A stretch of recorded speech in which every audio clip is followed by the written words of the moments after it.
Episode 14, Overcoming Procrastination, the Art of Emotion Management. Welcome back to The Inner Architect. This is a session many of you have probably been putting off listening to. This podcast is proudly brought to you by www.selfdevelopmentpsychology.com, where we provide the psychological blueprint for a life of purpose and action. We've all been there. You have a project due, a difficult conversation to start, or a gym session planned. You know exactly what you need to do. You might even have a perfect to-do list. But instead of starting, you find yourself cleaning the kitchen, scrolling through news feeds, or suddenly becoming very interested in an old hobby. In the world of high performance, we often treat procrastination as a flaw in time management. We buy better planners and download more apps. But at www.selfdevelopmentpsychology.com, we know the truth. Procrastination is not a time management problem. It is an emotion management problem. Today, we're going to look at why your brain chooses short-term mood repair over long-term success and how to finally break the cycle. Part 1. The biology of the procrastination battle. To understand procrastination, we have to look at a biological war happening inside your head. On one side, you have the prefrontal cortex, the inner architect.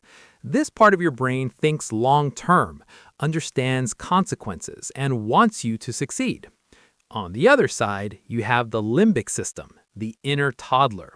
This is one of the oldest parts of the brain. It only cares about the present moment. It wants comfort, safety, and immediate pleasure. When you look at a task that feels big, boring, or scary, your limbic system perceives it as a threat. It triggers a mild fight or flight response. Procrastination is the flight.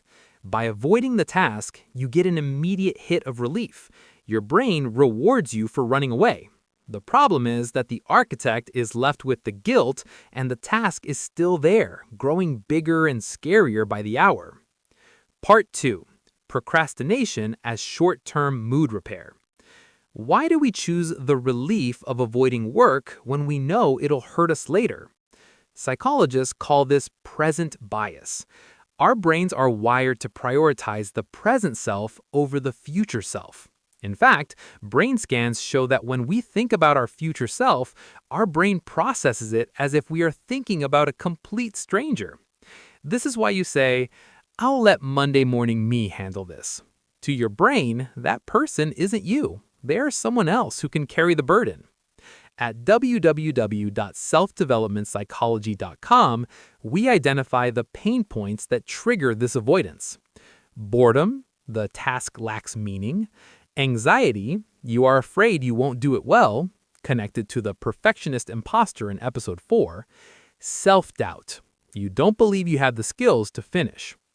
Procrastination is simply a way to repair your mood in the moment.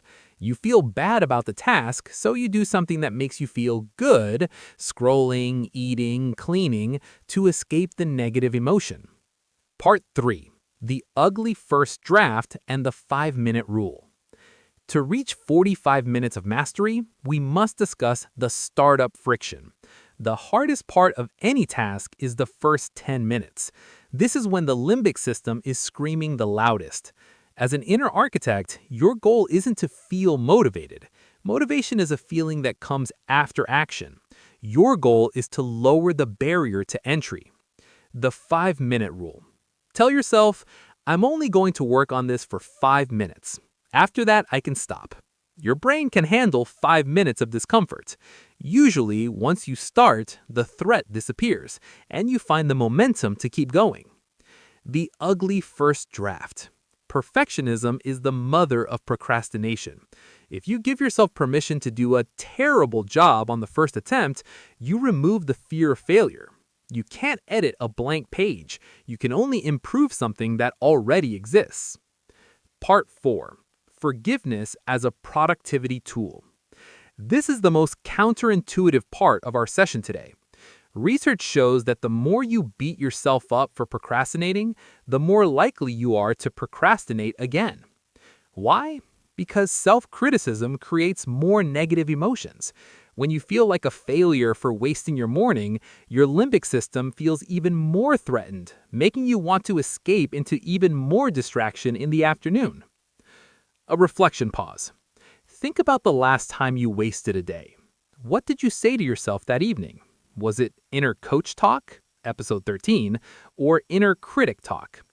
At www.selfdevelopmentpsychology.com, we teach self-forgiveness. Acknowledge the mistake, forgive yourself, and focus 100% on the next small action. The past is a sunk cost. The only thing that matters is the next 5 minutes. Part 5.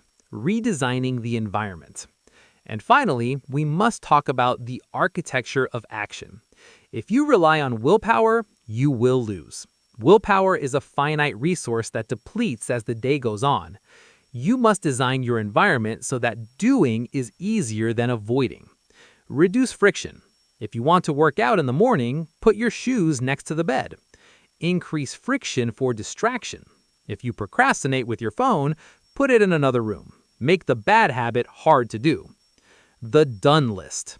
Instead of just a to-do list, keep a done list. Seeing your progress provides the dopamine your brain is looking for, but it's healthy dopamine, episode 7, that fuels further action. We have a procrastination decoder worksheet at www.selfdevelopmentpsychology.com.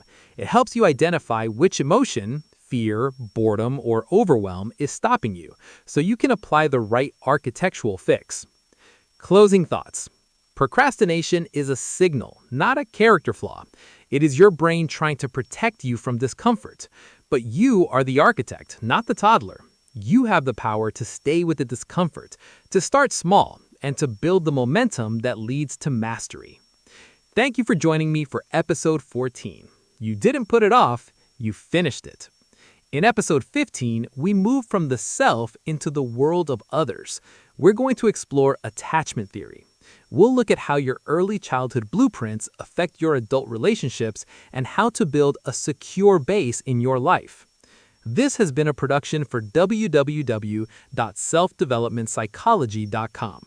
Until next time, stop thinking, start doing. Just for 5 minutes.